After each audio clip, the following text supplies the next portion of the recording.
Hello my fellow frogs, Search here, and this is the LETV or LeEco Le1 Pro.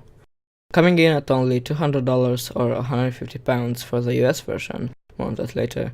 The LeEco Le1 Pro features a weird name, a 5.5-inch 2K display, an 8-core Snapdragon 810 processor clocked at 2.0 GHz, an Arduino 430 GPU, 4GB of RAM, 64GB of internal memory, a 4-megapixel ultra-pixel front camera, a 13-megapixel back camera, LTE support, 3000 mAh of battery, and an all-metal body.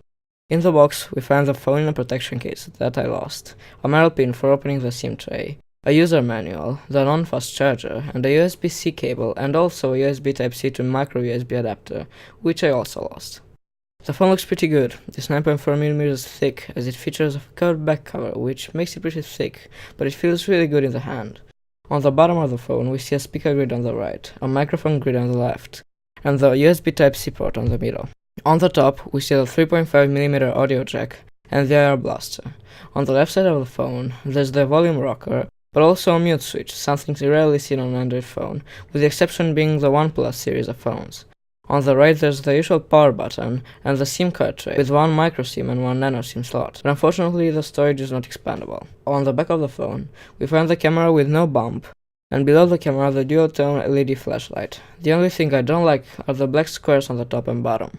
The signal was very good, Wi-Fi being similar to my Google Nexus 9 tablet. The GPS was very accurate outside, I had a lot of road trips later and I could always rely on it, and the Bluetooth was pretty fast too. The issue I have with the mobile network is that 4G and 3G didn't work for me while using Vodafone. I did try it with Orange, which is another network from my country, and both 3G and 4G worked perfectly. The front of the screen features a 5.5-inch 1440p IPS sharp display with a pixel density of 534 ppi, 10-point multi-touch, protected by the Corning Gorilla Glass 3 and capacitive touch buttons on the bottom of the screen. The phone comes with a Snapdragon 810 SoC with a quad-core 2.0 GHz ARM Cortex A57 and a quad-core 1.55 GHz Cortex A53 and 4GB of RAM, scoring around 90,000 on Antutu, a 1354 single-core and 4334 multi-core score on Geekbench. The only problem I have with this processor is that it gets really hot really quickly and half of the RAM is almost always used by background apps. The phone also features sensors such as accelerometer, magnetic sensor, gyroscope, hall sensor, light sensor, and proximity sensor. The back camera has a Sony IMX214 Exmor RS sensor with a resolution of 13.1 megapixel and an aperture of f2.0. The camera also features 4K video recording and slow motion recording at 120 frames per second, which I've been totally misusing.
I am personally really satisfied with this camera. The front camera is a 4 megapixel ultra pixel camera, like the HTC One ones. If you want to learn more about ultra pixels, then check out this video done by MKBHD in 2013 explaining the HTC One's weird choice of an ultra pixel camera. The device also features USB, OTG and MHL support and a hi-fi audio chip. The battery has a capacity of 3000 mAh, and the phone also supports fast charging, Quick Charge 2.0, but the charger it comes with is not fast. I bought a third-party one with $10, so that's not such a big deal.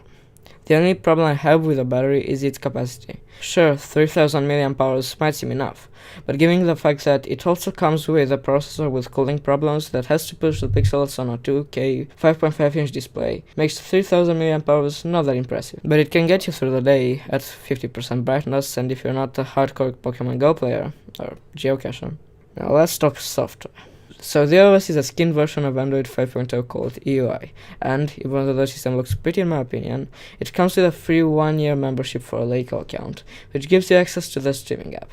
It's like a Chinese Netflix, so if you speak Chinese and like the stuff there, which are pretty weird, then you might actually like this feature. But if you're like the rest of us, these things transform into useless bloatware, which I think is a pleonasm, I'm not sure. Anyway, the phone I got was the so-called US version, which means it has a C on the back and doesn't work with the Chinese version ROMs.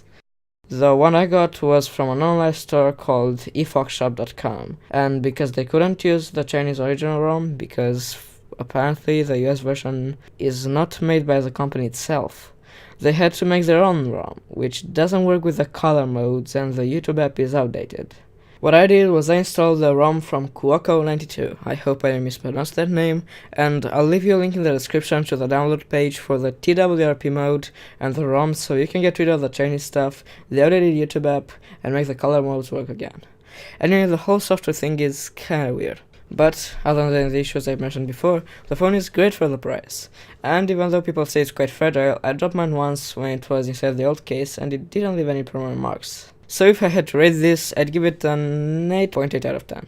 Also, consider subscribing so you can get notified whenever I post anything new. So, thanks for watching and I'll see you in a few years.